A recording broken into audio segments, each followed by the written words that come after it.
Good morning, everyone. Welcome to the second part of our Veterans ceremonies, particularly focused in on Veterans Town Hall programming, which we'll hear shortly from 7 veterans what it was like to serve in their era, in their branch of service, and in their role. They are extremely diverse, their stories are amazing, and they're all unique and different. Could I ask everybody to stand for the pledge, please? I pledge allegiance to the flag of the United States of America and to the republic for which it stands, one nation, under God, indivisible, with liberty and justice for all.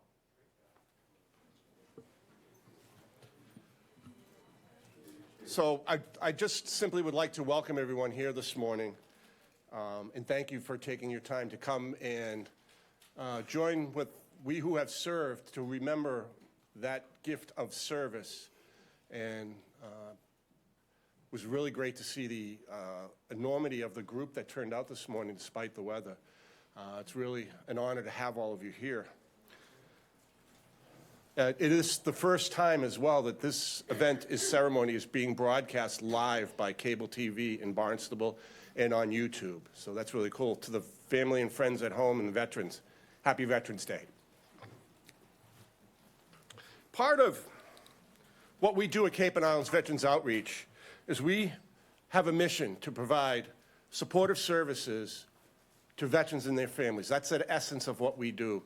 We house veterans who were previously homeless. We are currently housing 13 veterans who were previously couch surfing, living in their car, living in tents. And it's amazing. There's no shortage of veterans needing assistance, and that's our mission. We are getting ready to open construction bids for 12 units of affordable housing over in Oak Bluffs. Those bids should be opening later this week, and we're going to build 12 units of affordable housing in Oak Bluffs for veterans. We're also happy to announce that the living community, 55 and over living community in Hyannis, it was Wise Living, and they've changed their name. Jack Hines is putting in 190 units of housing. 10 of them will be carved out for veterans. So Jack's a great partner. We're also working with another developer in Falmouth to see if we can get some impact down there in housing as well. Falmouth is another area that's as large as Hyannis in terms of size and population, and we're looking to do some housing out in that venue as well. You know, events like this bring community together. And for veterans, particularly folks who served in eras before my time, didn't always come back to the warm welcome that my generation was afforded. And I know the Vietnam veterans are here this morning that are here. Thank you for your service. And if you haven't seen the front page of the Cape Cod Times this morning, nailed it.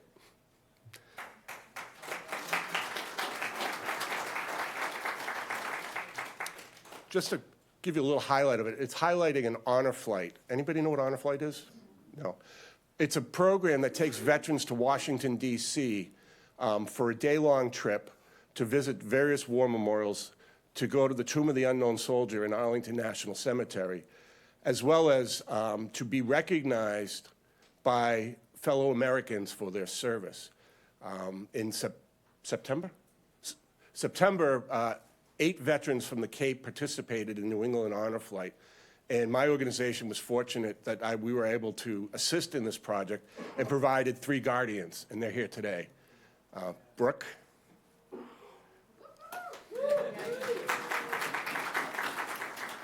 Brooke, stand up. Let them see you, please.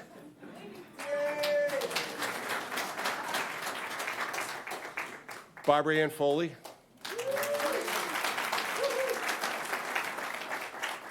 And I saw Kerry somewhere. Is Kerry here?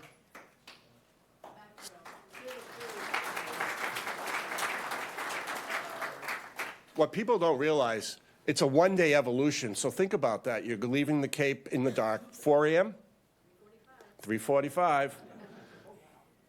Escorted up to Boston to the State Police Barracks, then escorted to their flight, fly down to Washington, D.C., visit the memorials I mentioned, and then fly back. What time did you arrive back in Boston? In bed at 3:45. 24 hours. What a mission. Thank you for all three of you.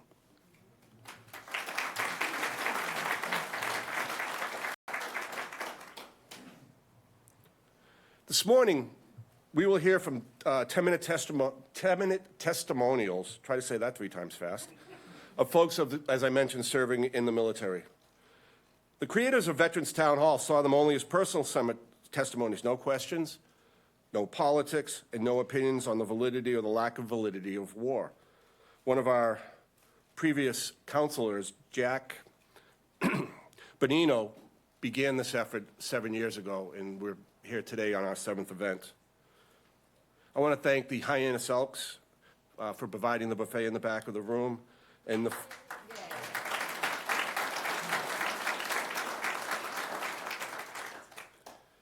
it's a great relationship we have with the Hyannis Elks. They step in and help us with our work as well. And without further ado, I'd also like to welcome our MC for today's Town Hall event, Dr. Paula Smith. Paula is a proud U.S. Army retired lieutenant colonel, combat veteran, and a soldier for life. She is a Cape Cod native and is honored to have served our great nation by spearheading the design and implementation of health and medical programs that significantly improved the health care afforded to our veterans, their families, and their caregivers. Paula was recognized by the Army Surgeon General for leadership and occupational proficiency and by the Army Medical Special Corps for outstanding leadership and mentorship. She earned her Air Assault Tab and was awarded a Bronze Star. A lifelong learner, she earned the doctorate and master's degree in physical therapy, her undergraduate degree in communications and professional certificates in process improvement, project management, nonprofit executive management. Today, Paula continues to serve our community and its veterans as a member of the board of directors of this organization, Cape and Islands Veterans Outreach. I'd like to just take a minute to acknowledge our board members that are here today. Thank you for making the time to come. It's very important. We have an amazing board. We have a great strategic plan. We have great tools. We have a very caring group of individuals. Many are veterans, but some are not.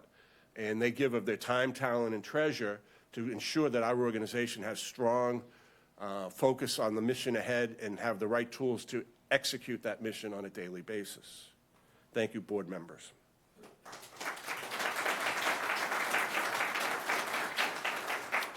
In addition to serving on our board, Paula also serves on the advisory board for Blue Star Families of New England and is an elected member of the Town of Falmouth Veterans Council.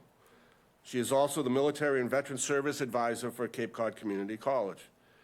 And on top of all of that, which is enough, she's the grateful mom of 3 wonderful young adults.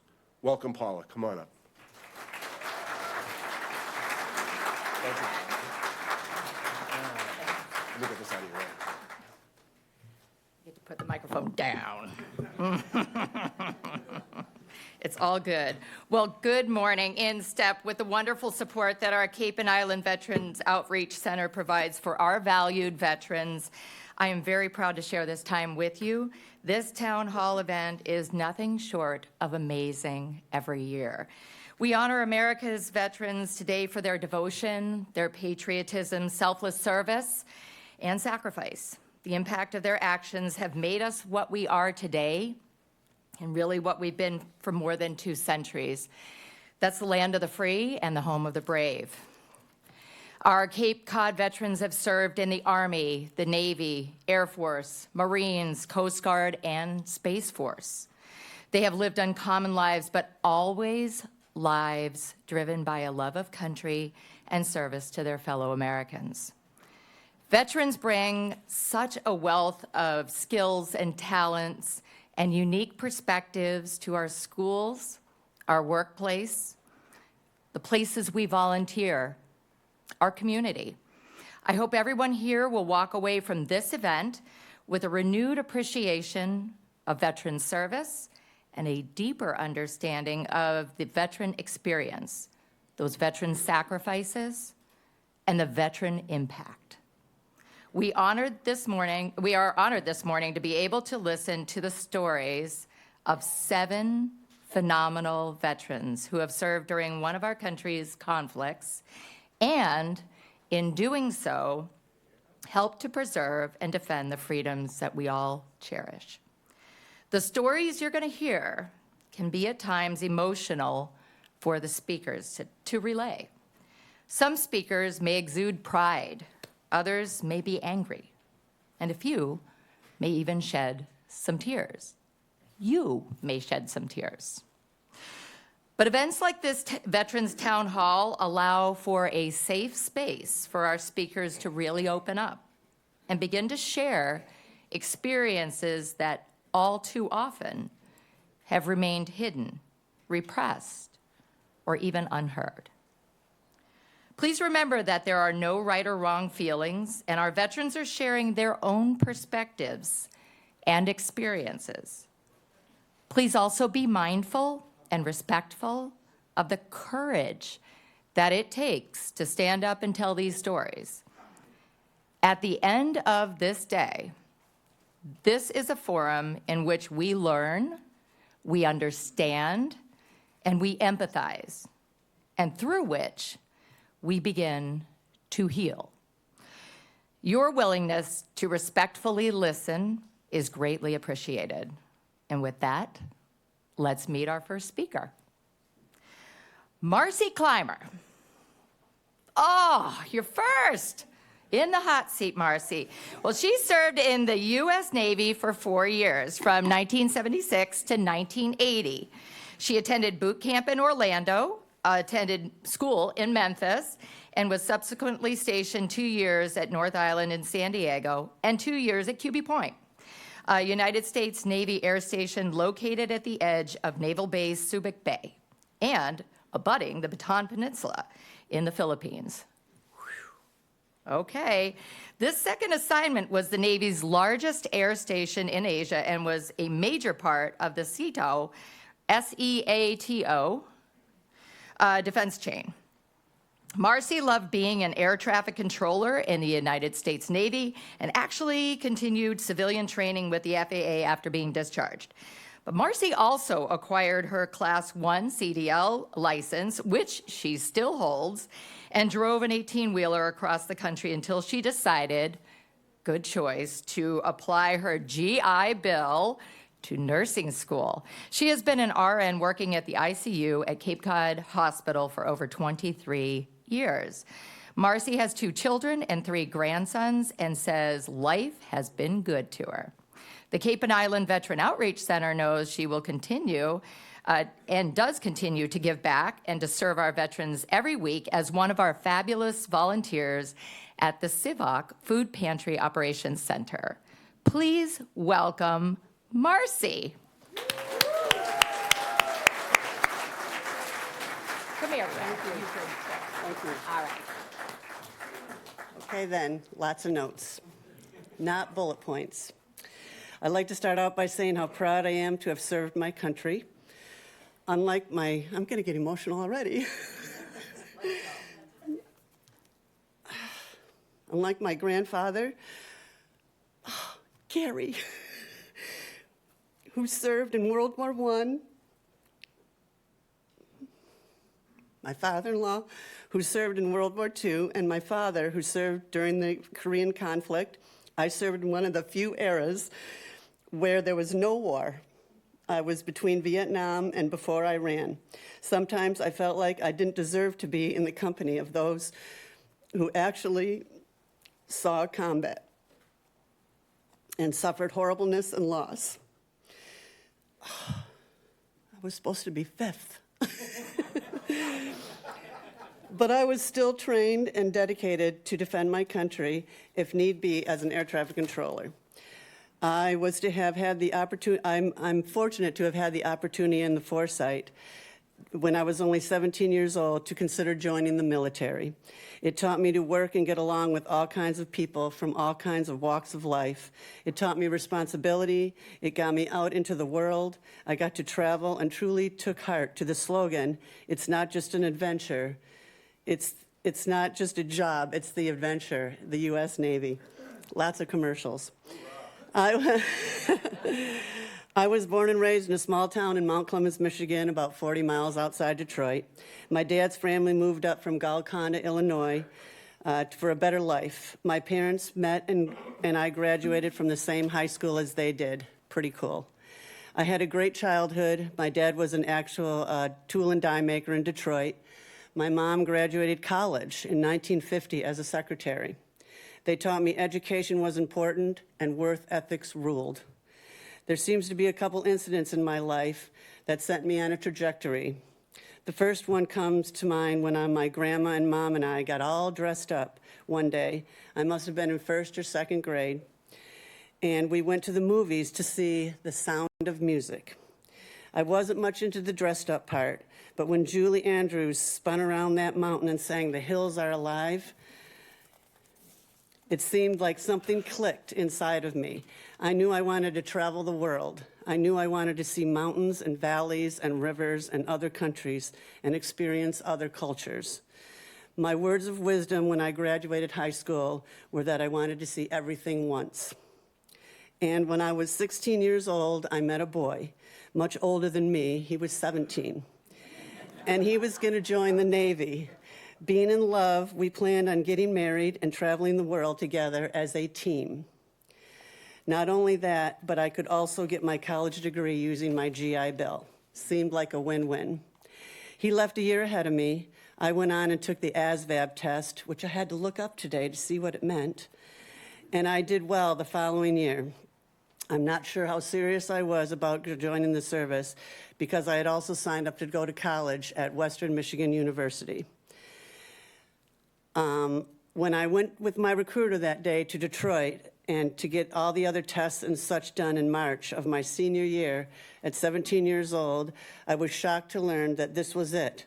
I was going to get sworn in that very day. Much to my dad's disliking, and much to when I called my mom at her work and she told her I was really doing this and she cried, but she gave me her blessing. Not long after that, I was officially signed on for 4 years. That boy I was going to follow all over the world had moved on, and there I was on my own. I still actually keep in touch with him. Life's been a trip. I was on the delayed entry program. I turned 18 in May, went to boot camp in Orlando in July, terrible choice, and graduated as an E3 non-designated striker, meaning no school guarantee, but a promise of overseas duty in 2 years. I went to NAS North Island, as you spoke of, and I worked my first, I went to San Diego, worked 14-hour shifts in the galley for 3 months. I experienced loneliness and culture shock like never before, but then came the travels, the friendships, and the pride of being part of such a great organization. Backing up a little bit, I'd also like to mention one of those other trajectory moments that happened. In 1969, Neil Armstrong walked on the moon. I never really wanted to be an astronaut, but I thought it would be really cool to work at Houston Center. So when I got to San Diego, I picked air traffic control as my OJT. After 90 days in the galley, I worked at flight clearance in the control tower. I loved it. And after 18 months, I got sent to Memphis, Tennessee. I graduated as an E4 and was offered overseas duty. My choices were Keflavik, Iceland, or the Philippines. Next, to everyone's surprise, I picked the PI, and now we're really talking culture shock. I lived on base for a bit, but that was a mini America, paved roads, running water, restaurants, and a theater. I wanted to be immersed in the third world country, but females were not allowed to live off base.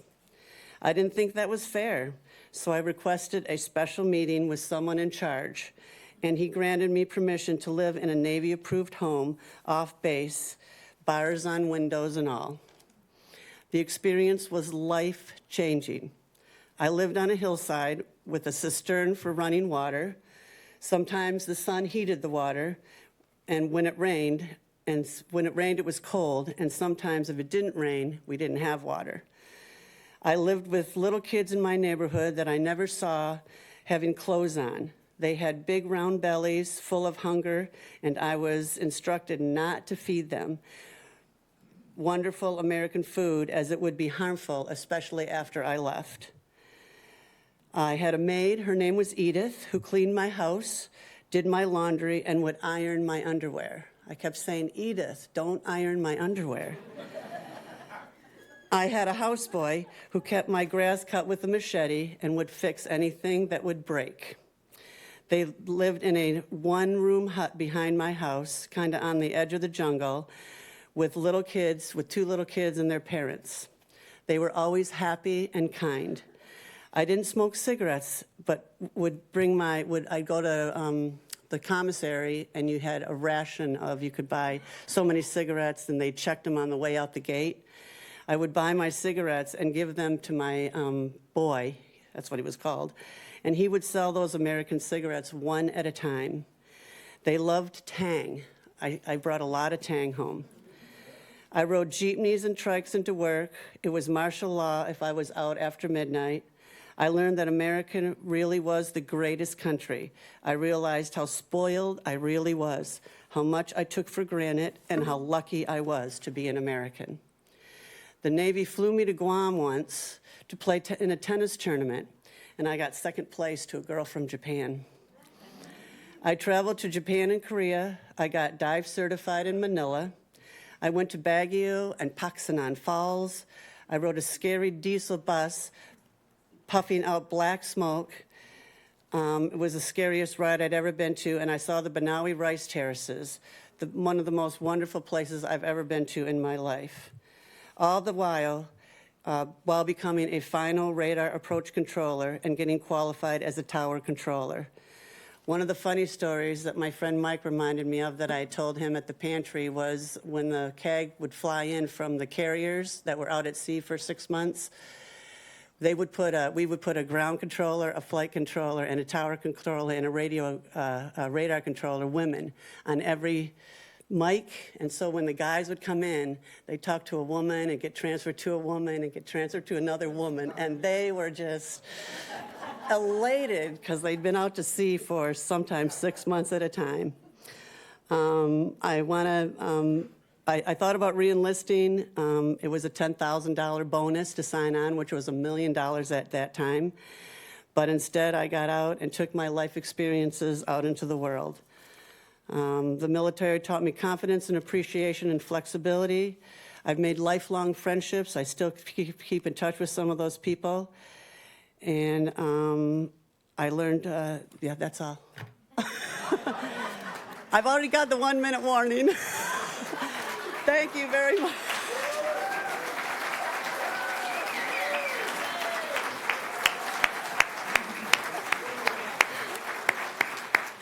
Oh my gosh, Marcy, you are so funny. But what a great eye-opener. Your service spirit is truly a driver, even now in the goodness of our community. So thank you for your service. Well, next up, please help me welcome Arthur Devine. Come on. Now, Arthur, or Art, is a Vietnam combat veteran who served in the military from February 1968 to November 1970. He is a former U.S. Army Special Forces Green Beret sergeant who fought with the Lima Company, right? L Company Rangers, 75th Infantry, 101st Airborne Division from 1969 to 1970. He is a decorated recipient of the Combat Infantryman's Badge, or CIB, a Bronze Star, an Air Medal, and 2 Purple Hearts.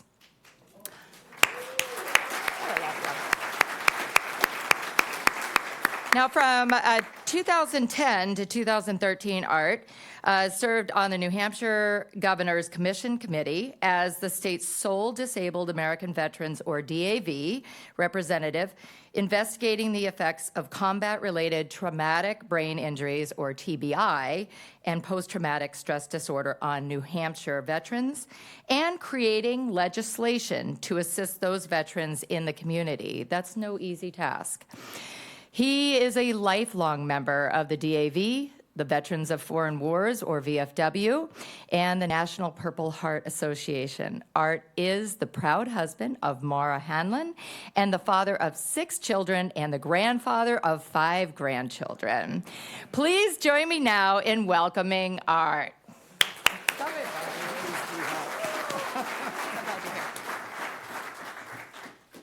Wow, now I'm really nervous. I wish I wrote it down. So I have to start this speech with, Jim had talked about the cover of the Cape Cod Times. I woke up to a text message from a fellow veteran, Vietnam veteran, Marine buddy, saying, I'm canceling my subscription to the Cape Cod Times because this ugly SOB is on the cover. Yours truly. And I also want to put a plug into the Cape and Island Veterans Outreach Center. They are an amazing organization, and I'm proud to say that my sons, my 3 youngest boys, they're all in a band together called Club 9 Ball. They're a rock band. And they put together with the Cape and Islands Veterans Outreach Center, with the help of Brooke and Barbara Ann Foley, the Veterans Rock Music Festival this summer, and raised $16,000 for them. So, yeah. So here we go. I guess I want to start this by saying I am very honored and proud to be here today. I wasn't always proud to be a veteran, and that brings me to my experience.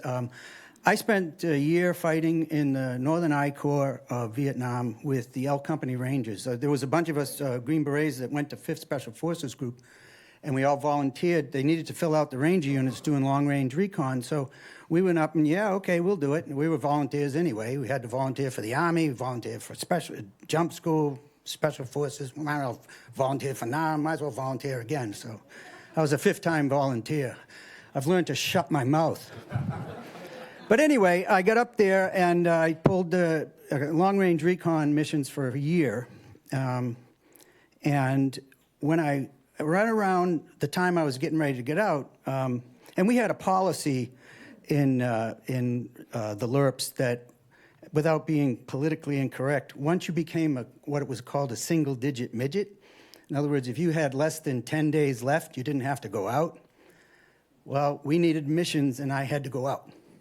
So I went out and kind of hid for about a week. So I was in the bush 4 days before I was discharged. So I came back, and they sent me down to Cameron Bay to process out, and I stood in front of a toilet and flushed it for about an hour because we didn't have toilets. I was like, this really works. It's an actual toilet. You know, living in the jungle for a year was kind of different than toilets. Anyway, I flew into Fort Lewis, Washington, and today is my 54th anniversary of November 11th. I came home on Veterans Day. So, thank you. So it's a very special day for me, but back then it was, it was a little, you know, I was planning on making the military my career. I loved Special Forces training. I had a blast jumping out of planes and learning how to blow up things and shoot guns, and oh, wow, this is fun. When I went to Nam, it was kind of an eye-opener, and halfway through my tour, I kind of shifted in my mentality, and one of those shifts was I lost a whole team. We lost a whole team of guys. 6 guys got wiped out in one mission, and they were all my friends. And that was May 11th, 1970. And so when I came home, I was like, oh, yeah, I kissed the ground. I landed at Fort Lewis, and wow, I'm home. I made it. And we got there, and my welcome home was these guys. They put us in a room kind of similar to this, a little bigger. And up front was all these officials. There was state police and military police. They were all this brass. And they said, okay, welcome home, guys. But if you guys got any drugs, you got any contraband, there's going to be ashtrays all around the room. Put it in there, because we're leaving. We got dog sniffing, you know, dogs out here. We're going to go through all your stuff. If you have any type of drugs or contraband, you're going to You got to deal with your importing contraband into the country. You got state police, Washington State Police. You got military police. It's a federal crime. Blah blah blah. We're going to lock you up. So they left, and you hear all these guys clunk clunk, throwing. Some of them had stuff, right? And it's like, wow, that's not what I expected. I kind of expected a steak, or a band or a parade or something like that. And sure enough, we go into the next room, and they got our duffel bags and what have you, and this guy right in front of me, this sergeant, they open up his thing, and there's 3 loose joints and some other stuff. I think he had some needles. They went click, click, and out the door he went. I went, that's not what I was expecting. This is weird. This is really strange.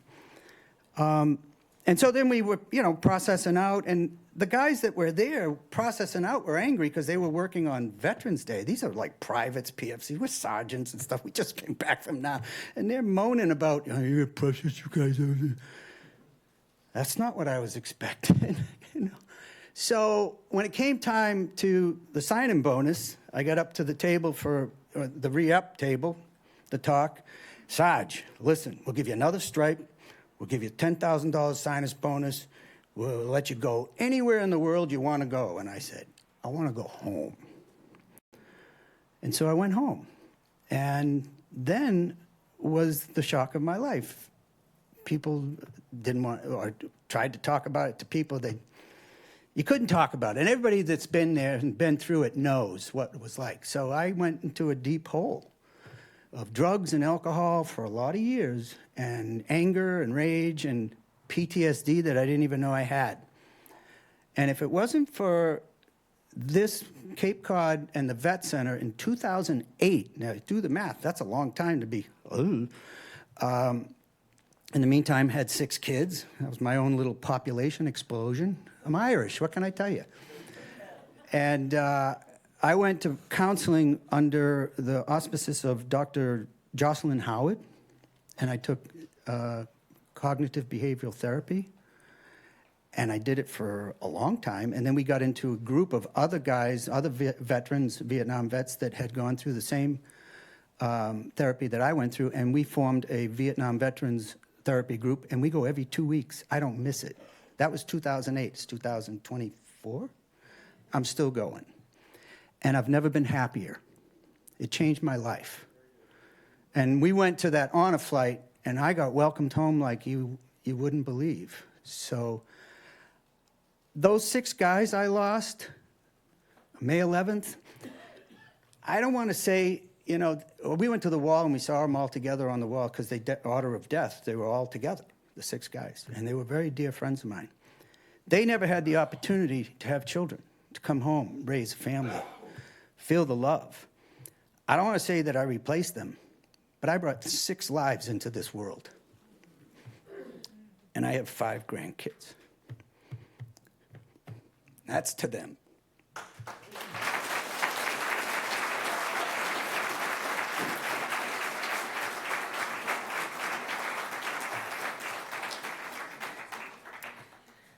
All I can say is, Art, thank you so much for that perspective. I'm tearing up, so I know we're definitely going to remember your words. Thank you for that. Okay, well, our next speaker is Andrew Koval. Andrew? Andrew is a Massachusetts native who was born and raised on Cape Cod. He served in the Marine Corps with 2nd Light Armored Reconnaissance Battalion from 2006 to 2010 as a 0352, right? Yep. Okay, anti-armor assaultman. In April of 2008, he deployed to the Al-Anbar province in Iraq as part of Operation Iraqi Freedom, and in May 2009, he deployed to the Helmand province of Afghanistan as part of the 2nd Marine Expeditionary Brigade for Operation Khanjar. Correct? All right. That's a mouthful. That's a lot of travel. Andrew was honorably discharged from the Marine Corps in June of 2010 as a sergeant. He became a police officer in 2012 with the Yarmouth Police Department and was promoted to patrol sergeant in 2019. He still serves in that role today, and he is a graduate of Curry College and the author of Summer 2009, A Journey of Self-Discovery Amidst the Afghanistan War. Please help me welcome Andrew Coville. You get it. Thank you so much. Thank you so much. Yeah, absolutely. See if I can raise this thing up a little bit here. Good morning, everybody. It's an honor and a privilege to speak in front of you all and see all these veterans of different generations and non-veterans too who genuinely care about service to country. So thank you for that. I joined the Marine Corps in 2006 with my friend Nick Exaros. A lot of you have probably heard of him. He's a Cape Cod guy too. We joined what was called the Delayed Entry Program. It's when you're not old enough to sign up yet, so you have your parents sign up for you. You go to the recruiter, they hold you accountable, make you do PT, all these trainings, all these other things, and you just kind of get ready for your date to go to boot camp. So we graduated from high school on June 10th, 2006, and then we left to go to Parris Island, South Carolina on June 19th, 2006, because we didn't want to stick around for the summer and mess things up and party and all that. So we got out of there as quick as we could. We joined in what was called the Buddy Program, which the idea behind that is you sign up together, you go to boot camp together, you get the same MOS, which we both wanted infantry. At the time, Iraq and Afghanistan were in full swing, and we wanted every part of that war. And then you get to the fleet together and potentially deploy together and spend your 4 years together in the Marine Corps, which in hindsight is kind of an absurd concept when you know how the military works. The idea of all those things aligning is, I think, a sell the recruiters do to get you to do it. But anyway, see, neither here nor there. So we get down to boot camp. We end up getting separated early on because he had a bee allergy that he disclosed to the recruiter, but the recruiter did not disclose in his medical file. So they put him in a med holding platoon. I continue on with boot camp. There goes our buddy program. So we both end up graduating, staggered. He was about 2 weeks ahead of me. We end up both going to the fleet on Camp Lejeune, North Carolina. I'm with 2nd Light Armored Reconnaissance Battalion, who I spent my 4 years with. He goes to 1st Battalion, 9th Marines, which is right down the road. So we pick up right where we left off. We're partying, going to Wilmington, Myrtle Beach, all that stuff, 19, 20-year-old kids just living life, a couple of young Marines. And in 2008, we both got orders to deploy to Iraq in separate battalions, me with 2nd LAR, him with 1-9. At that point, in 2008, the war in Iraq had been mostly stabilized, especially in the Al-Anbar region where the Marine Corps was. And that's not to say it wasn't a dangerous place. It really just depended on where you were and what you were doing. My battalion, fortunately, we didn't lose any Marines. We came home, all of us. There was very little combat at the time. We basically served as a police force almost for our area of operation. Nick was in the city called Ramadi, and in Ramadi there was a very famous battle in 2006 that was one of the most infamous in Marine Corps history. And by then it was mostly stabilized, but slightly more kinetic than where I was. And we both come home from that deployment, salty enough to say we'd been on a deployment, but not really, we didn't really taste or experience war. And, when you're in the Fleet Marine Corps, that's a big deal, being on a deployment when someone else hasn't. You get the ability to kind of talk to the new guys like they don't know anything.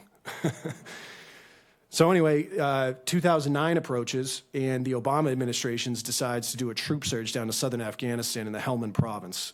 And the Helmand province had previously been occupied by the British, who were severely understaffed, undermanned, and under-equipped.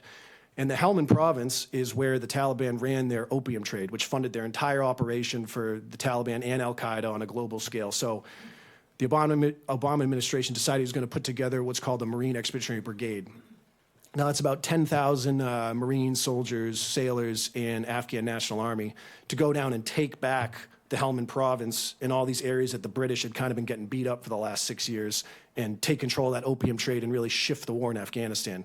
Because you got to remember, by 2009, we had been there for 8 years. And it turned into a bit of a stalemate where we were just kind of holding what we had but not really gaining anything else.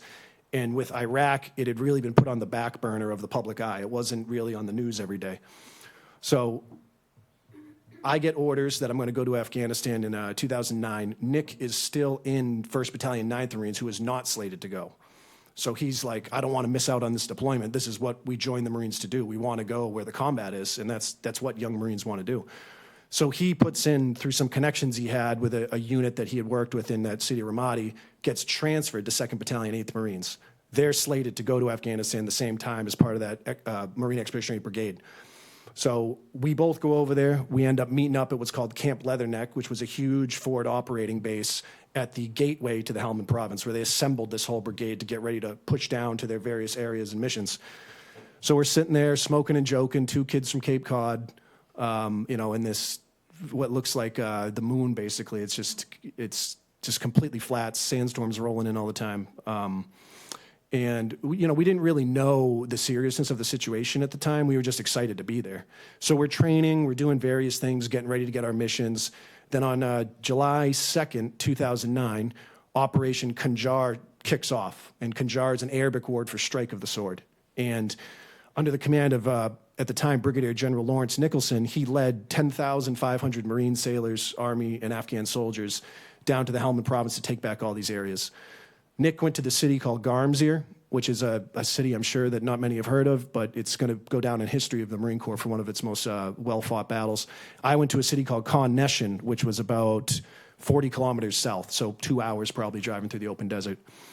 We get down there, and everything we didn't experience in Iraq, we quickly experienced in Afghanistan. It was kinetic from the moment we got there. Pretty much everyone there was an enemy combatant, and if they weren't, they were helping them. So it was, firefights, mortar attacks, rocket attacks, just the whole thing, everything that we had signed up to do as 2 idealistic young kids. So it's crazy. The first 3 weeks is wild. I have very little contact with the world, but we had one company satellite phone that I was able to call home on. And July 27th, I called home. My mom answers the phone, and she goes, "Andrew, has anyone contacted you?" I go, "No, nobody's contacted me. I'm in the middle of the desert in Afghanistan. Who's gonna call me?" So she goes, "Okay, well, Nick has been killed. He got killed by an improvised explosive device on July 23rd, so 6 days earlier." So I'm devastated, crushed. I never thought in a million years one of us would get killed there. That's something that happened to other people. Other people got wounded. Other people got killed. Through a set of extraordinary circumstances that involved a couple of United States senators, I was given orders to go home, or I was given the option to go home. The Secretary of Defense, Robert Gates, had given orders to Brigadier General Nicholson, came all the way down the chain to me getting called into my battalion commander's tent and saying, "Hey, if you want to go home to say goodbye to your friend, there's going to be a helicopter here tomorrow morning." So I go home, do that. It's a whole story in itself. End up going back for the deployment, finishing out. There's all this other stuff. I get out in 2010, very lost and confused. You don't know. It's a very difficult transition, as Art had described earlier. I didn't have to deal with what he did. The public was very supportive. But you feel very isolated. You feel very confused as to what your service meant. I became a police officer, and that kind of replaced the identity of a Marine with the identity of a police officer now. So it put a lot of those feelings and emotions on the back burner. I didn't really deal with them. I just found something new to occupy my mind. Fast forward to August 2021, I'm watching the TV, and there's American planes flying in the sky with Afghanistan civilians falling off and splattering on the hot tarmac in Kabul airport. And I'm watching as a battalion of Marines and soldiers and sailors is being left hung out to dry at the Kabul airport while we're abandoning this cause of Afghanistan my friend and a lot of other young men and women had died for and bled for, and some lost their sanity for. So that was kind of when I said, all right, enough. I'm going to figure out what this all meant to me in the bigger picture of my life. And that's when I decided to write my book, which was based on a journal that I had kept in Afghanistan. And I realized that those journal entries were a time machine to the thoughts of a 21-year-old young man trying to deal with what was in front of him. 15 years later, I had the tools and the introspection and the ability to process that and put it into something that I felt took control of that context and what that held in my life. So for me, that was my turning point to take control of what my service meant and what it was going to continue to mean in my life. Because I'm a firm believer in that, your service to your country is one thing, but what have you done since then and what are you continuing to do? Because if you're just living in the past talking about your service and all these things you did, but you're not living in a lifestyle of service still, then what did it all mean? What did it all mean for those young men and women who didn't get to go on and live their lives? And that's what really took me a long time to realize, is that you have to keep moving forward, and you have to do it in memory of those friends of yours that you lost and the people that came home without limbs and brain injuries and all these things. And war is a terrible thing, and there's always going to be wars. Humanity has shown and history has shown that there will always be wars, and there's always going to be a generation of young men and women willing to go. And my generation, the global war on terrorism, the GWAT generation, there's sometimes mixed feelings about the thank you for your service, because we were all volunteers, all of us. We wanted to be there. I wanted to be in the worst part of Afghanistan on the worst battlefield because I joined the Marine Corps to do that. But it took me a long time to realize what the price for that was, you know. And I think you have to look at your own service and think, what does it mean to you? And understand that when people thank you for it, they genuinely mean it. And we can never take that for granted. So, thank you.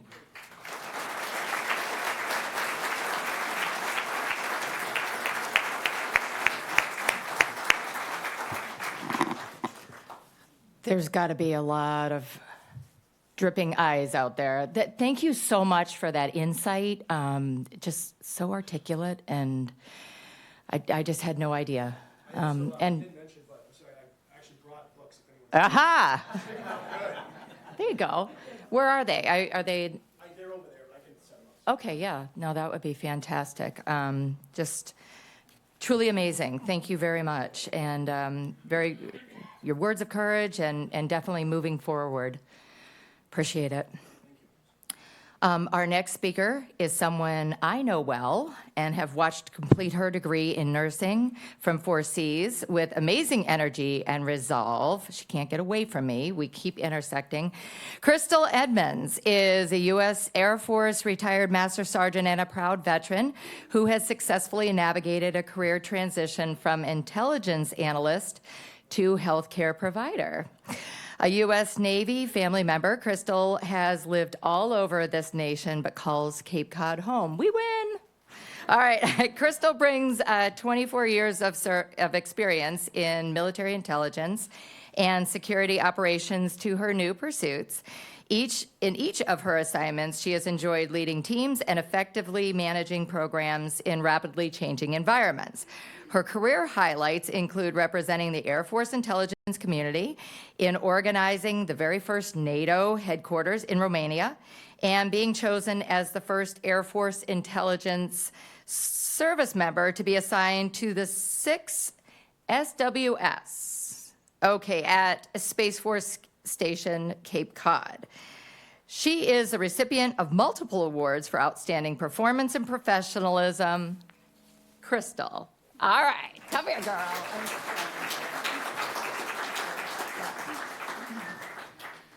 Good morning. That's hard to follow. It's not. I don't generally think about my time in Afghanistan very often because it just hurts my soul. So all my deployments, I don't think about that way, or ever really. So thank you for that, though. It just reminded me. So I'm a little emotional at the moment. Sorry about that. So my 10 minutes today, I'm going to talk about the little stuff that got us through our service. And I'm sure all of us have these things that happen to us, like how you got through everything. And this is how it kind of got started for me. So about 2 weeks ago, I attended a retirement for my friend from the Coast Guard. I've actually never been to a Coast Guard retirement before, so it was interesting to me, and I was very excited for him because retiring is a big deal. 20 years or more of service in any branch is pretty amazing. And at the beginning of the retirement, as we're all standing there waiting for the colors to post, and I'm watching these gentlemen and ladies walk by with the flags and everything like this, for some reason my brain was like 6 to the front, 3 to the rear, and I was like, where did that come from? So I don't know, anybody who was in basic training, when we had to learn to march, they were all like 6 to the front, 3 to the rear. And I was like, that's a really weird thought to come out of nowhere. I haven't thought about that in years. I haven't thought about marching in forever because nobody likes to march. But it's a thing that we had to do. And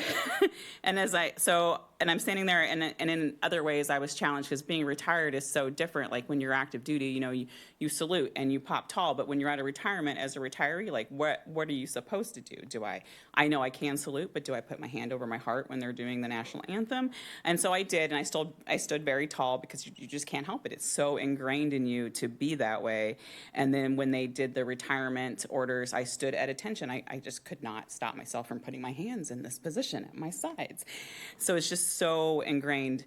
And I just don't think that's something that will ever go away. And that's okay. That's really awesome for me. But, it was just a different as we retire and we think about and we separate from the services and you think about all the things that you used to do and all the traditions and rituals that you had, like, it is a bit of a challenge when you go to something and you're like, well, what am I supposed to do with myself?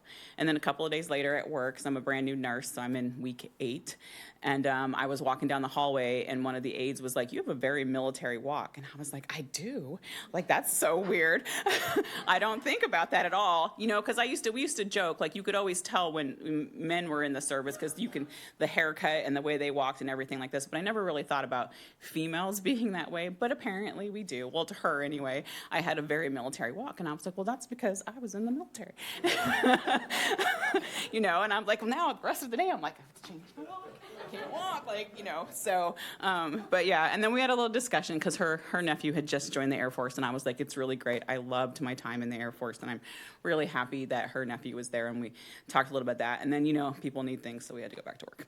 And then I just was reflecting, and I was like, you know, I'm in such an uncomfortable moment right now in my new position because I don't know what I'm doing. I wasn't a nurse in the Air Force, and I'm so uncomfortable, and I'm thinking about the retirement, and even though I wasn't in the Coast Guard and I went back to the base, how automatically comfortable I was in that space with those people, just because we all served. And it was just, you know, something I knew, even though I didn't know, but I still knew instinctively we all had this thing about just being super comfortable around our brothers and sisters in arms. And that, you know, so then I was like, okay, well, today I'm going to come here and I'm going to talk, and like what I'm going to talk about. So, and that's like a long way to get to where I'm going to go. It's just like the things that got us through, and like some of the things that got me through the more difficult times while I was serving was like in Korea at midnight, if you worked on the night shift, we would play Rhinestone Cowboy. I don't know why we played Rhinestone Cowboy, but we would all stop and dance around to Rhinestone Cowboy or something, you know, or whatever. And then it's kind of a theme in my career too, like music and how we used that as a way to just stress relief. So then, like, when I was a brand new E5 in Germany and I was supervising people, and, you know, everybody's been a supervisor knows how complicated and difficult and airman, you know, and I was an airman just like 2 days beforehand, and now I'm not an airman, and now I have airmen, and I'm like, ugh, airman. So my friend and I would go out to her car and we would listen to Outkast, Hey Ya, because that had just come out. And we would be in her car sometimes 2 or 3 times in a row we would listen to it, and we would just be like, and I don't know what anybody who was walking by might have thought of us, but we'd be like, one more time. Just dancing away in her car because it was just the way to relieve the stress, because at this point it was right after September 11th. It was 2002 to 2004, and it was just stressful being in the military at that time, being an E5, supervising people, doing the job that I did. And so, yeah, we would just go out there and we would just dance it out. And then just the same thing, like in my deployments, we would have dance breaks at 3 o'clock. Like when I was in Jordan, we would stop and everybody got to pick 2 songs and we would all stop and dance and sing. And it was just a thing that we got to do. And it was just one of those things. So and all the times and all the moves and the deployments and the missing of the family and the holidays and everything that we had to miss, it was the little things like that that got us through. And I know all of us have those stories. And so I just want you to, as we talk about today, and some of the topics they're heavy, I just want you to also remember all of the weird, creepy little things that got us through, like, you know, and if you need to borrow my Hey Ya dance moves later on, you're most certainly welcome to. And so, so that was it. That was just my time in the service. That's a little part of it. Thank you.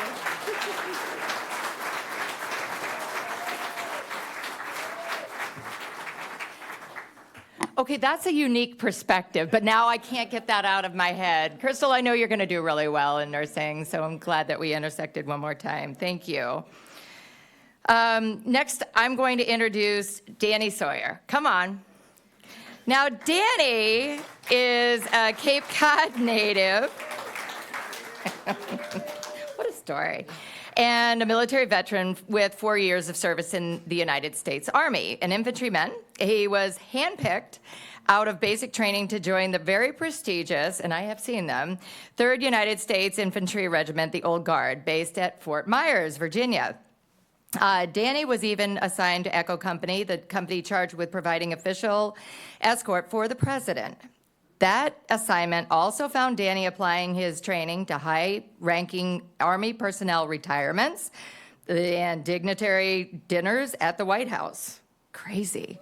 Danny was later part of the United States Army Caisson platoon, where he was showcased on horseback in numerous high-profile ceremonies and received his brass spurs for his caisson wagon service at 500 funerals.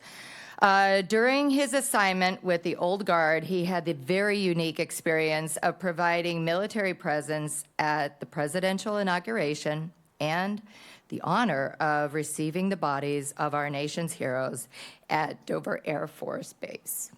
Please welcome Danny Sawyer. Thank you so much. Thank All righty. you. Thank you. Good morning. I got some notes here too, so I'm just going to go at it. All right. Again, my name is Danny Sawyer, a U.S. Army veteran, Sandwich born and raised. And I'm also the Civic Food Pantry manager. And let me tell you, that is a great place. Civoc is a wonderful organization. Never really heard about it before. I've lived on the Cape my whole life. I had never really heard about them. But a few years ago, I had found out about it. And here I am now, and I absolutely love this place. But a little bit about what I did. So I apologize, the speech is a little bit sloppy. My public speaking is not up to par, really. But I joined the Army when I was 19. I signed up to the Army Recruiter's Office.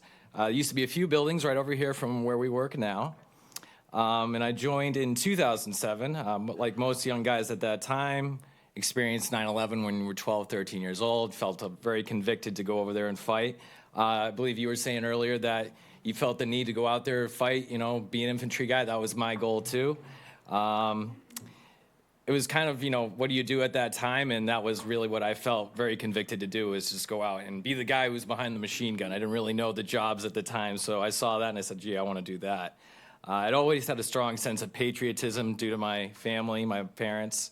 In fact, 3 out of 4 of my grandparents served in World War II. I actually have a beautiful black and white photo of my grandmother, Kathy McKay, and my grandfather, James Rogers, in their Navy uniforms right after they got married. Black and white picture, it's beautiful. And that's really kind of where I get most of my patriotism, and service to country is definitely generational. My father got drafted to Vietnam, and thankfully he was 4F'd, because if he wasn't, I probably wouldn't be here today. When I signed up, I didn't truly know what I wanted to do, like I had said earlier. The Army had a bunch of great careers, great jobs, but I really had no idea what I wanted to do, except I want to be the guy who shoots the machine gun. So that's kind of what I felt I wanted to do. They have satellite technician was a job I was offered, and I don't really know what that is. I just want to be the guy over there shooting at the bad guys. I had honestly no clue what I was in store for. But my recruiter said, all right, that's something you can do if you want, but let's go do the ASVAB, and then after that, we'll talk about it. All right, so we go up to the MEP Center, come back, I got an 87. He said, wow, that's great, you could do whatever you want. I said, okay, can I still go do the machine gun? Yeah, you can still go do the machine gun if you really want to. I said, okay, I think I will. So there we go, about, I'd say, November 2007, swore in, and then about a month or two after that, I was already heading down to Fort Benning, Georgia, home of the infantry. While waiting and heading down range down there, it's because you had to wait about 2 months before you could actually go and train. I get my name along with 13 other guys. Our names get called out of a room, about 400 people there. All our names get called to another room. No idea what this is about. I thought we were in trouble. I thought we did something wrong, and no idea why we're getting our names called. But this guy who was calling our names, he was an old guard recruiter. No idea what that is. Guy comes in, he goes, I'm from the old guard. I'm looking for guys to fill our ranks. You have to be the right height, weight, you had to have the right look, no tattoos. All these tattoos are post getting in. So you had to have no tattoos of any kind. Out of the 13 that got called, I think 6 of us actually got pushed over there. So still have no idea what any of this means. So I'm like, oh, okay, cool. I still want to go be infantry. I have no idea what the old guard is, really. So I do go down range. After about 2 months of waiting, we go down to our training battalion, which is first of the 19th, Rock of the Chickamauga, rock steady, down in Fort Benning, Georgia. And about 6 months later, I was an infantryman, airborne qualified, and headed for my new home in Fort Myer, Virginia. During my time in the 3rd United States Infantry Regiment, I landed in Echo Company, 4-3 Battalion, official escort to the President. When you see the Honor Guard tab, they had it above their door. They were the Honor Guard. So everyone would have it, but they were the guys that actually earned it. Because they had to do anything with presidents, presidential funeral, senator funeral, anything. It was them that did it. So I got assigned to 2nd Platoon. 2nd Platoon was caskets. I don't know if you guys see me. I'm not that big of a guy. But all the casket guys, you know, their arms are like this. So scrawny little me, I'm getting thrown into caskets. Well, I don't think that's going to work out too well for a sergeant, but we'll get you big and strong, he told me. Well, I did that, and that was something else. That was something else, let me tell you. When we actually got to our unit, it was about a month and a half of training on everything drill and ceremony, marching, facing movements, everything. And at the end of each week, you had to stand like this, at attention for 2 hours, then 4 hours, then 6 hours, and 8 hours. You could not move, you could not talk, you could not break composure, because they would be getting in your face, making jokes, trying to get you to break composure. Could not do any of that. You would fail and have to redo the entire thing over. So after all was said and done with that, I was officially drill and ceremony certified. So that meant now I can go into Arlington Cemetery and do funerals. So my first funeral in Arlington National Cemetery was that of a 21-year-old Green Beret who had died on mission. I was a casket bearer, and where I was standing right here holding the flag. I was looking at a beeline, looking directly at his 19-year-old pregnant wife. As soon as taps started to play, she collapsed. I didn't know really how to feel or what to do. I just knew I couldn't do anything. I could not move or break composure of any kind. But regardless, tears just started rolling down my face. My face did not change, but tears kept rolling down my face, and there's nothing I could really do about it. I had never really dealt with death on this scale, and this was my first time really seeing the pain and the suffering, you know, right there. And that was something I was not ready for, used to, but shortly after that, I became used to it because we did 4 funerals a day, 5 days a week. So that was something that I had to get used to very quickly. We did a lot at Echo Company. Since we were official escort to the president, we had to do state dinners, dignitary dinners, arrivals, retirement ceremonies, parades, flags in for Memorial Day, which all the guys do. We put a flag at each headstone in Arlington. I believe that's around 180,000 headstones, if I have my math correct. But that was the job at Echo Company. My first White House mission was standing in the driveway of the White House for 6 hours. That was my first White House mission. I actually didn't go in the White House. I stood in the driveway. That's okay. It was for the president and President Bush and his entourage and the president from Kenya. It was a hot day in the 90s, 100% humidity. Normal summer day in D.C. I still remember this day, my feet just cooking in that sun, just standing there, not being able to do much. But about 16 months in Echo Company, I think I was starting to get a little full of everything that was going on. So at that point, I had moved down to 3rd Platoon, which was firing party. So now I went from caskets to firing party. That's fun. Still marching, still going, doing all that stuff. And I see these guys in the cemetery are riding horses with a wagon. I said, wow, that's really cool. How do you do that? Oh, that's a training class. That's a specialty platoon, similar to the Tomb of the Unknown Soldier or the U.S. Army drill team. All specialty things you got to go sign up for, go to the training class. So I think I might want to do that. I just finished EIB as a PFC out of the 700 that went out to get it. Me and one other guy from my company got us. It was 34 out of 700 that got our EIBs, and I'm very proud of that. That was something I was really, really into. But that was something that was normal in our unit. You had to go to, Air Assault, Airborne, Ranger, basically any school. You had to go graduate and come back. I think 2 of our guys from our unit had just won Ranger of the Year competition that year I was there and the year before I got there. So it was a high expectation of graduating these schools. It was a 770-hour long training course for the U.S. Army Caisson Platoon, which is all horses. You learn everything A to Z, everything to do with a horse, riding, training, the whole 9 yards. It was the best job I had in the military, let me tell you. From going, you wake up 6, 7 in the morning, go do your job, PT formation, the whole 9 yards. Now I'm getting up at 3 in the morning when no one else is awake, going to the barn at 4, getting all the horses ready, getting them all washed, changed, the whole 9 yards. I'd probably get that ready till about 7 in the morning, and you're in the cemetery from 8 to 7 at night. So you're doing that on a daily basis, 5 days a week. It was a tough job, but it was honestly the most honorable job I could think of or be a part of. You had to have 450, I had 450 funerals at that time. In order to become the wheel rider, which was the senior guy on the wagon, you had to have 500 funerals.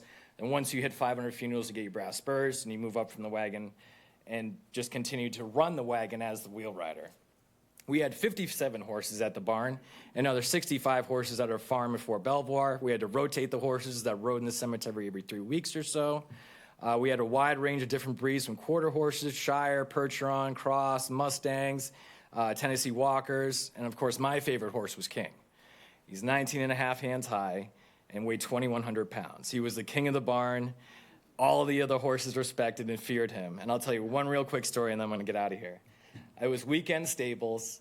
Everybody's exhausted. Nobody wants to be there doing picking stalls on a Saturday. And I see King, he's laying down over there. And I said, boy, that looks really good. I think that's a good idea. I think I'm going to go take a nap on King, because he's laying there. I'm just going to lean up against his stomach and take a quick nap. Well, I did, and it was a nice nap, about an hour's worth of a nap. Then he wanted to get up. And this is a 2,100-pound horse wants to get up. He'll let you know it. But thankfully, he nudged me, and he let me know, hey, buddy, I'm going to get up now. And when he got up, the whole barn shook. Okay, this guy, he let you know what was going on. He was honestly my favorite horse out of all of them. All said and done, I completed 987 funerals, 48 retirement ceremonies, was part of the 2009 presidential inauguration. I did about a dozen state dinners and dignitary missions, along with about a dozen Dover missions as well. It's crazy that a kid from Sandwich got the chance to serve in the Army and serve for the President of the United States and take part in such an honor and duty for one's country. It still blows my mind to this day. But thank you all very much, and happy Veterans Day.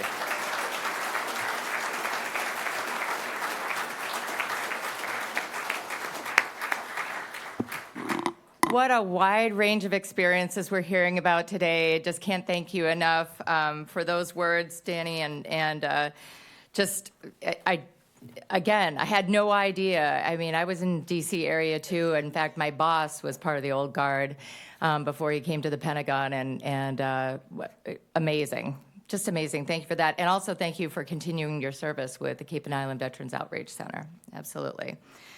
Okay, well, next up, I would like to welcome, okay, I'm going to say it. It's Shuma Rosa. Come on up.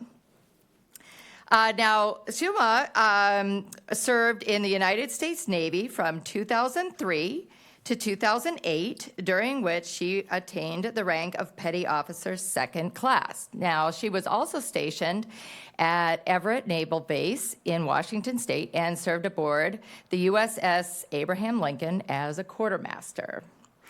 She participated in multiple Westpac deployments with Strike Group 3 and volunteered for the tsunami relief efforts in Sumatra, South Asia. Additionally, she served during Operation Iraqi Freedom, and upon discharge, she pursued a degree in social work and has dedicated her career to assisting individuals within her community. Again, continuing that service. I love it. Presently, she holds the position of District 9 representative and serves as a veteran liaison. Please welcome Shuma, and we look forward to hearing your story. Thank you. Come on. Good morning, everyone. I just want to thank the Outreach Center for having me here today, and I want to thank everybody for coming out. I wanted to start just for giving you a little bit of a background story. My English wasn't always this great. I am an immigrant from Angola. I came here in 1992. This was during the Civil War in Angola. So I already came from a place of war before I came to the United States. A lot of my family was already here, and a lot of my family came with me in 1992. Obviously, because I was in school and learned English very quickly, I became the family secretary, as all immigrant kids do. Not only the secretary, the social worker, the aide, the everything. My family relied heavily on me, and the military was basically my way out. Unlike everybody that serves to joined to serve their country, I was looking for a way out. I joined in 2003. I had no idea what I was doing. I went to a recruiting station. I took the test, said yes. Within a week, I was leaving, and I told my family the day I left that I was going to join in the military. I had an apartment already at that time. I was 19. My boyfriend at the time, which was going through the same thing, another immigrant from Angola, that came at the same time during the civil war in Angola, joined the Marines, and we took off to the military, not knowing anything. I got to boot camp, and I thought that boot camp was very easy. I was expecting war immediately, hard times, and when I got to boot camp and all we were doing is running and marching, I thought it was very easy. But still, I was a very young-minded, very sheltered. I only knew my family, and my RDCs could see that, and even though I thought the boot camp was easy, I didn't grasp what it took to be a leader. They thought that I had leader qualities, but I just didn't know how to exhibit it. So they decided that they were going to play tricks on me and put me in charge of absolutely everything when I was afraid of everything.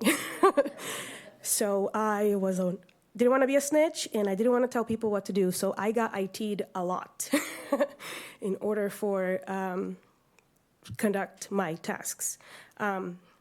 Hating all of that, came graduation day, and usually when in life you remember the people that you hate and the people that harmed you, or the people that you love and that did great things to you or for you. I remember the names Chief Hayden and Chief Hall and Moon. So Moon was one of the people that challenged me the most because she was the tallest, and she thought that she was the most qualified and should be over me. So she challenged me every single day to the point. So Moon technically helped me get out of my shell and open my mouth and do what I have to do. My RDCs saw the potential in me, put me in charge of things, and continue to yell at me in order for me to achieve them. Every single day I teed. My little red flag in boot camp was that I like to take long showers. Our showers were 5 minutes for 87 women in one little room. I managed to be 30 seconds late every day, so I got IT'd for that too. After and during boot camp, you get to choose your command. Obviously chose San Diego, as everyone does. Of course, I didn't get San Diego. I got Bremerton, Gray, Washington. And again, I thought, finally, I get to see some action. Not really. We get there, and there's a lot of chipping and painting and maintenance. I just didn't know what I was doing, and I thought that, I had something else to do besides chipping and painting and maintaining the base. That was short-lived. So we were living in a barge, and for about 8 months while our ship pin was being put on. Once that was done, we moved from chipping and painting the barges and to chipping and painting the ship and getting ready for flight ops. So that took about 8 months. We completed getting our nuclear reactor and getting the ship ready for flight ops. So flight ops is when, we get new pilots training on flights. So once that happened, we were able to deploy it in various tasks. We ended up doing the Sumatra relief in 2004, I believe. Through that journey, we ended up going to Thailand a few times, in Korea, Japan. Lots of culture shock, lots of family shock. Everybody basically was crying, calling their families when you're 19, as every 19-year-old does, for love, comfort, snacks, the works. And during this, our trips to Thailand, I saw things that I have never seen before. So much poverty, But with all of that, they were a very happy, unified people, even within their poverty. So then came Sumatra, and Sumatra relief. I don't know if everybody remembers, there was a tsunami in Sumatra in which my ship was commissioned to do the relief. During that, lot of hard times. It was I want to say the longest deployment we did, because even before the deployment, we were doing flight ops already for 3 months, and then we didn't even hit land. We went straight to do the relief. So in the relief, we had to use all our supply, all our food, all of our water. We were just cleaning water to, aid these people. Every time that we would go on a helo, before we could even land, there were people already, trying to jump on the helo for a couple of drops of water. One of the helos ended up, because of the people trying to grab it, crashed. And that's not even the worst part. My very first glimpse of the Sumatra relief was, well, besides getting there, first we had to get there. And we hit the biggest swells that you see in movies in an aircraft carrier, and that was very scary. And I never experienced anything like that. Never experienced seasick until then, and thinking that could have been the end. So once we got there, and my first glimpse was, I saw a dead body of I want to say like a 2-year-old, and that was scary. And again, that was just the beginning. Then there were like piles of dead bodies everywhere, and I don't even know how to explain that. But after the Sumatra relief, we were able to do our best. I couldn't even comprehend how we were doing because we didn't have enough to aid. There were other carriers in the area also aiding. I just put your work cap on and you just work every day, whatever hours. You don't even know how many hours. At that point, we're probably working like 48 hours, sometimes sleeping maybe 6 hours. It was hard. I still don't even know, like, it was so fast and so hard and so time consuming that I don't even know like how we did that. It just went by. Then we did, after the Sumatra relief, we did Iraqi freedom. Another very arduous task. I felt like that was a little easier than Sumatra because it was like flight ops, except, with loading jets with weapons. But it was time consuming because we were doing CAS wraps, unwraps, fueling on top of flight ops. And it was another 48-hour shifts. And what I want to say is the Navy really kind of made me who I am today. And I didn't notice it structuring me and building me and raising me to who I am today until I was out and I was able to look back and see the person that it made me today. I am resilient today because I was put in the positions that I was. I'm able to speak for myself, voice my opinions, do what's right because I was able to navigate those systems that were forced to navigate those systems that were put in front of me. I hope that this community continues to participate in aiding veterans as much as you do because it's like, for example, this is a different military community that it is in other towns, other cities. This is very unified. You guys are doing a great job supporting your veterans. And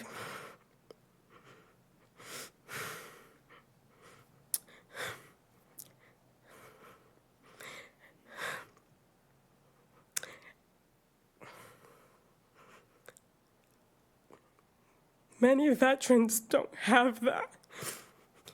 And it's very hard. I didn't get the services I needed until 15 years after. And I wish I had something like this when I first got out. Because a lot of things, I have a lot of Marine friends that join with me that are not doing so well, and they're just living life and not enjoying or not learning the lessons that we learned from being in the military, for the simple fact that they didn't have a community to tell them, you served your country, you didn't do something wrong, and we're here to support you. Thank you.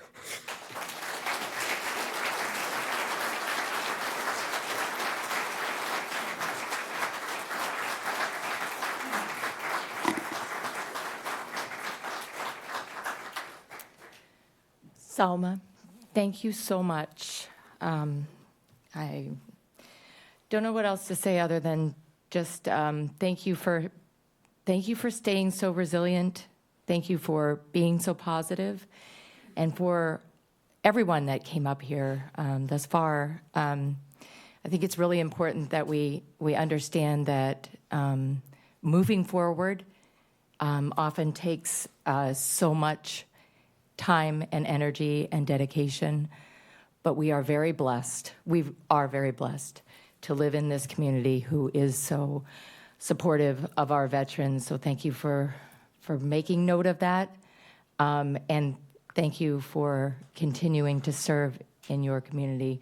I know from talking to you earlier, it's very, very important to your healing as well. So thank you. Okay. Please help me welcome our next speaker, Norman Hayes. Norman, come on up here.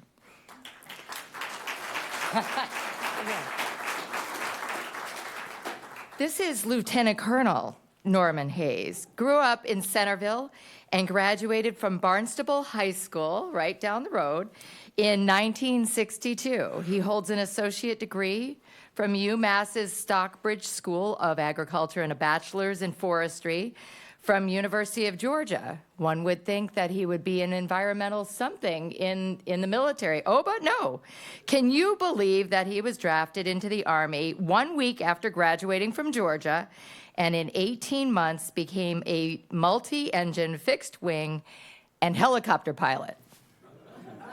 There it is. Now, Norman was stationed in Chu Lai, Vietnam with 1st Corps, where he flew as a UHIH gunship helicopter pilot for D Troop, 1st Cav, I'm a 1st Cav girl, 1st Squadron, 1st Air Cav Group, and 23rd Infantry Division, 1st Air Cav. Okay, he accumulated, get this, 1,048 hours of combat air assault flight time and over 250 missions in the mountains south and west of Da Nang in Quang Tri Province. In nearly 30 years of service, Lieutenant Colonel Hayes was most notably awarded the Bronze Star and 33 Air Medals, 2 of which have the V device for valor. His last assignment was as director of the Combined Army Services School at Fort Devens, where he trained 2 classes of officers for combat operations in Iraq. It all comes around, doesn't it? It does. Sure does. Today, Norman and his wife live in East Sandwich and are very proud parents of 3 children, and also they have 5 grandchildren. We look forward to hearing about your experiences now. Lieutenant Colonel Hayes, take it away.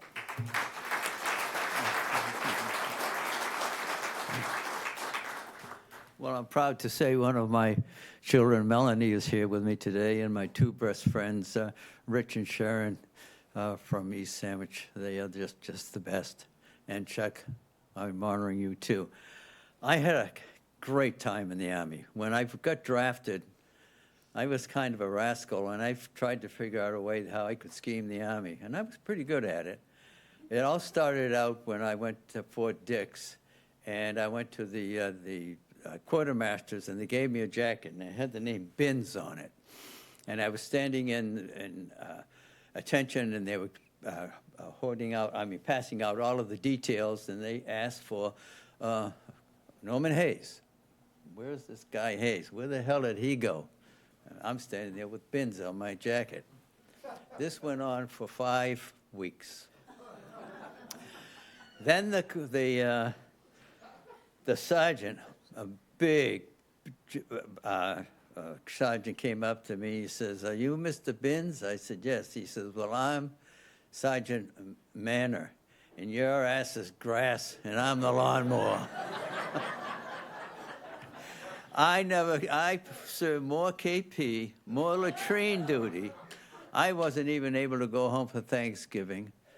And it was just unbelievable. But despite all of that, I was able to graduate, go to Fort Dix, get my infantry badge, and then I was down to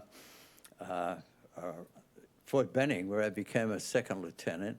And from Fort Benning, I went to Fort Walters over in Texas to learn how to fly helicopters, and that was fabulous. We'd go out, and we were supposed to be on missions, and we'd be chasing hogs around in the bush, and it was just fabulous. And we didn't train much. But and then I was commissioned as a second lieutenant at Fort Benning, and I figured out, I'm going to scheme the Army some more. I'm going to get military intelligence. So I got a military intelligence commission as a second lieutenant. And the next thing I know, as soon as I graduated from flight school, I went down to Fort Rucker and down to Hunter Army Airfield and to Fort Stewart and got all my instrument training. I came out of the United States with 237 hours of flight time and a full instrument ticket. And the next thing you know, I'm off to Vietnam. And I got assigned to a military intelligence company up in Da Nang, and they had me flying fixed-wing aircraft down, taking the generals down to Quin Yon so that they could visit the how do I say this? The houses of ill repute, I might say. And I wasn't, you stay with the airplane, Lieutenant. So I said, I don't like this stuff. So I transferred into the infantry and became a gun pilot. And that's where my story really begins, because I did nothing but fly night combat assault in the mountains of Vietnam. And I had over 1,000 hours of night combat assault time, and I flew 250 missions at night in Da Nang and then around Chu Lai and up in the mountains to the west, up around the Hepdak River Valley. And everything was going along reasonably well. But I found that I couldn't really manage my missions if I didn't manage my enlisted men, so I made the decision of leaving the officers' quarters and living with the enlisted men. Well, let me tell you, that was an experience. And they taught me a lot. And my daughter will probably tell you that it didn't fall far from the tree, because they taught me how to thieve the general's Jeep, and within 6 hours, we had all of the nomenclature on the Jeep changed to our company, changed the serial numbers using a welding torch, and now we had a Jeep that we could go anywhere we wanted. And we had the logbook, and everybody's looking for this Jeep, and no one could find it. And we had a dog, Blackie, that lived in a it was a tunnel where a 155 rocket had exploded, and she would fly missions with us. We loved Blackie, little black dog. She got used to flying, and everything was going just fine. And I was out in the Box Canyon with Captain Clace, and we weren't really paying attention. And we went to Box Canyon. We came out the same way, and we got lit up real bad. And the airplane was literally shot to pieces, and we managed, despite losing our hydraulics, to land at Duck Pho, going about 120 miles an hour. And fortunately enough, we skidded right into the medical center and destroyed that. That didn't go well for me. So I was assigned permanently from a cush position as an S2 intelligence officer as a squad commander of a heavy gunship squadron known as Nighthawk. We flew nothing but at night and in bad weather, and I was the only instrument-equipped pilot in the gang. And I just really became rather proficient at that. And the story I'm going to tell you now is a very difficult story for me. And where's Jeff Dillon? Are you here, Jeff? I'm going to need you in a minute to help me out here. We were at a place called Hawk Hill, which is a fire base for the 1st of the 46th Infantry for their artillery coordination. And the weather was 0-0. And I'd say 1 o'clock in the morning, and my enlisted crew was bored as hell, and they're draining JP4 out of the bottom of the helicopter so that they can heat up their sea rations. I mean, there's no other way to do it. Not the best thing to do, lighten sea rations up under a helicopter. But anyway, that's another story. And with the new guys in there, they'd take the C4 out of the some of the claymore mines, and they make little balls of it, and they stick it in the guy's shoe, and then they'd say, stamp that out, and of course the guy would stamp on it, and he'd blow the heel off his shoe. It didn't bother him any, but we were looking for something enlightening to do. So, but I'll never forget, now is where it's kind of serious. At 2:57 in the morning, we got a call from the Red Leg, which is the artillery coordinator out at a place called LZ Pleasantville, that a fire base called Marianne was being overrun, and they needed support. Well, there was no other gunships or helicopters that could get to Marianne. Marianne was 22.5 miles southwest of Da Nang in the Heptuck River Valley, and that night, I went out, and we're getting ready to crank, and it's 0 visibility. I couldn't see from here to the wall. And I had a 19-year-old kid by the name of Michael Silva from Aurora, Colorado, as my chase ship. I was the gunbird. He was the bird that would carry the flares, and so that he could highlight the target, so that when I went in low bird with my Gatling guns and my 50 cals and my M60s, that we would see the enemy that was firing on us. And we were the only two birds that could fly. Technically, we were grounded. We could not go, but we had no choice. We took off in 0 visibility. Hawk Hill was about 800 feet. Marianne was at about 3,000 feet. And the clouds were 0 up to 1,500 feet, and they covered Marianne. Couldn't see it. We're in the mountains and this fog.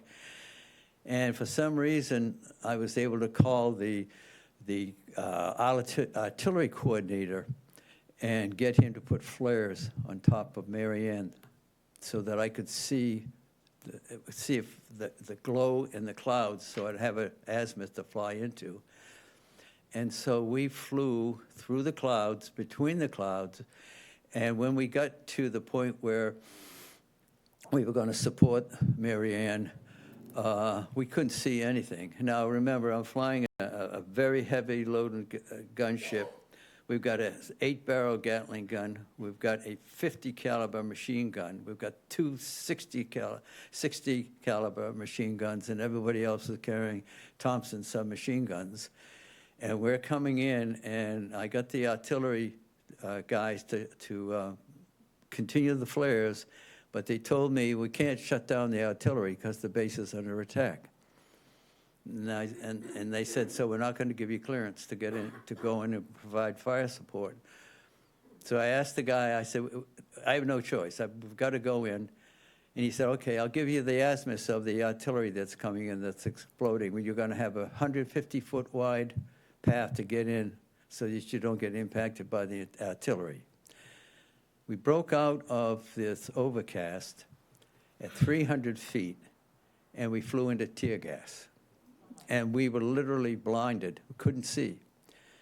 So I kicked the bird out of trim, which was, instead of flying straight, I kicked it almost 45 degrees sideways. And we were able then to clear the cockpit of the tear gas. And at the same time, we're taking crew-fired weapons, fire from the NVA and their own fire coming up. And of course, we engaged them and actually drove them back down the slopes.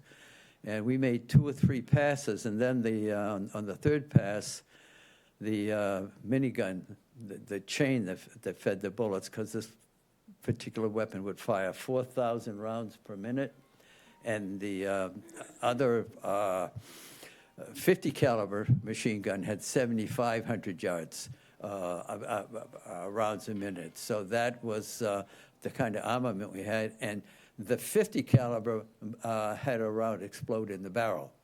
So now we're flying unarmed, we're under fire, and we're talking with Colonel Doyle on the Marianne, and he's putting us down on an azimuth where they're taking crew-served weapons fire from the NVA. All we had left was hand grenades. My guys laid on the floor, my enlisted men, and I live with my enlisted men. And we dropped 2 cases of hand grenades on the flanks of the Marianne, and were able to drive the VC down the slopes. And then I was about out of gas, and the bottom line was still there was no other aircraft available to come to Marianne. No one could get there, and we're the only guys there. So we come in, and the artillery guys won't shut off the artillery flares. They're coming down, and I'm providing gun support to my other crew that did the medevac. He picked up 9 soldiers on the first lift, terribly wounded. And on the way out, they dropped a parachute flare right in front of him, and it actually, he flew under it, and the parachute flare was maybe at the height of the ceiling, and his rotor blades were down here. That's how close. And there was a ravine 1,500 feet on both sides. So we got him out, evac'd those 9 guys to Chulai, to the medical hospital, rearmed, regassed, refueled, and then we came back through the same process of getting the artillery to light up the skies so we wouldn't fly into the hills. Nobody else was there. And we repeated this progress 4 times. I provided the gun support, but a 19-year-old kid that was turning 20 the next day, Michael Silva. And how old is any 19-year-olds in here? We're all at heart 19. Yeah. This kid, he evac'd, I think 23 soldiers out. And one of the most difficult things that I ever have to live with in my life is trying to come to grips with the tremendous remorse that I feel for not being able to save these soldiers. They all died. So I'd like to ask of you all to bear with me. Jeff, could you come up here? I never was able to say goodbye to these guys. And it just so happens that Jeff was a member of the first of the 382nd. And this is Firebase Marion. So I'm gonna read these names, and this may not be so much for them as it is to soothe my soil, because I live this nightmare every day. So these were the soldiers that were lost on that firebase. And the last thing I want to say about this is that this was the first defeat of a single American unit in the history of the Vietnam War in a single battle. There was nothing worse.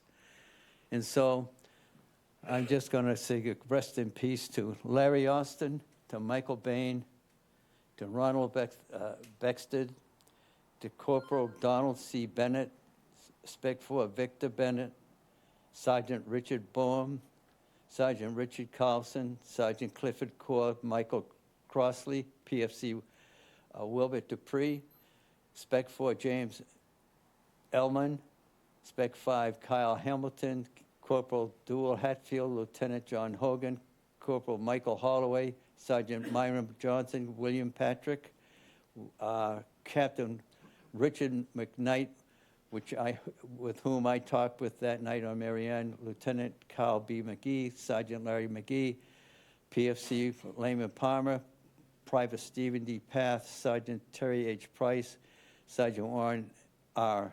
Resma, and Corporal Dallas S. Robinson, Sergeant Robert Schumacher, Private Clark V. Shami, Corporal Paul S. Shear, Donald S4 Donald Stokes, and Roger Wirlow. May God bless them all. And what we did, thank you so much. And take a look at this guy right here. He was at Marianne. That's his unit right there. Not on this particular night. I was going to say, 196 Association, we have a reunion every couple of years, somewhere around the country. There's a separate group there, the survivors, firebase and everything. Those guys, and it's this guy, who had those guys survive, and they haven't forgotten.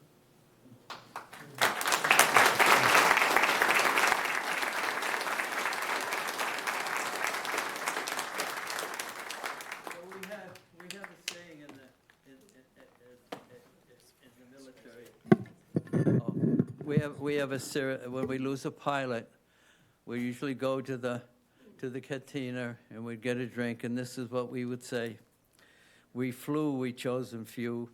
Old men forget, yet all will be forgot.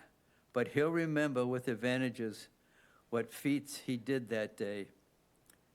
And I say to all these guys, we fought, we happy few, we band of brothers, and to my guys, to my blue ghosts. So that's just my story. And I spent 27 and a half years in the service. And the only other thing that I would like to say is that I haven't been able to live with my feelings that I might have been responsible for some of the losses here because I couldn't get them out. By training 2 classes of majors and captains for the Iraq War, and the qualification requirements were really special. You had to be able to pass the physical fitness test of a 21-year-old and carrying all of his equipment and weight, and I was able to do it as a 44-year-old. And the way I did that was I used to run from the cut at Osterville to the cut in Hyannisport, where the Kennedys live, barefoot and back 3 or 4 times a week to get into shape. Thank you very much.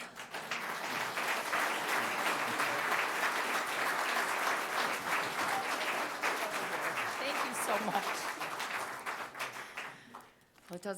Well, it doesn't get more touching than that, and thank you for that. Yep. Well, before we conclude our program for today, I want to invite Jim Seymour back up here. He has a special presentation for all of our guests here today, our speakers. Do you want to go ahead and take that away? I just want to take a quick moment to recognize my team that was here. I didn't do that at the beginning. And most of them are here. I see Barbara Ann Foley, Kerry Dobson, our Director of Case Management. Jeff Begg is our Director of Development. Mike Gleason is our Director of Finance and Operations. Mary Rose is the front of the house, takes care of administration. Am I missing anybody? Oh, Danny. How the hell did I forget you? Sorry, Danny and Brooke. Thank you all. It's the work, excuse me. The work that we do is an honor. And it was an honor to have you 7 here this morning. And I know there are other folks who have gone and done this event in past years and served as speakers, including our MC, Paula, several years ago. This is an important event for our organization, for our community. and for our veterans. And I want to thank each of you for participating today, and thank you for your service.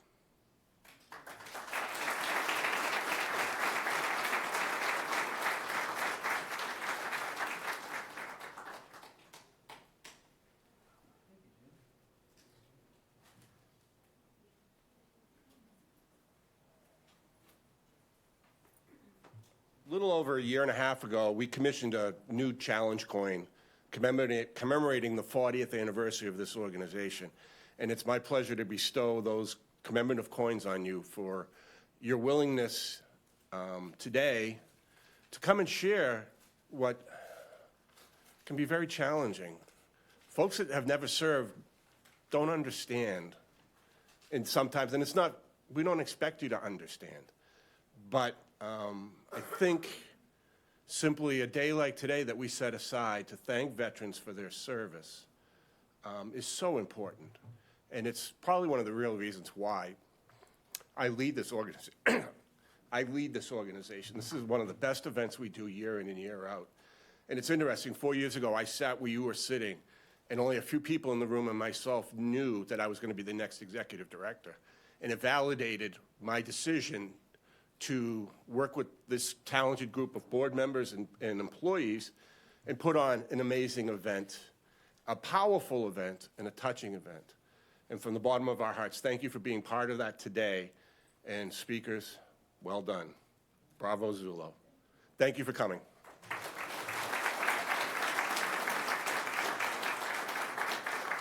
Could I have all the speakers come up? We want to get a group shot, please.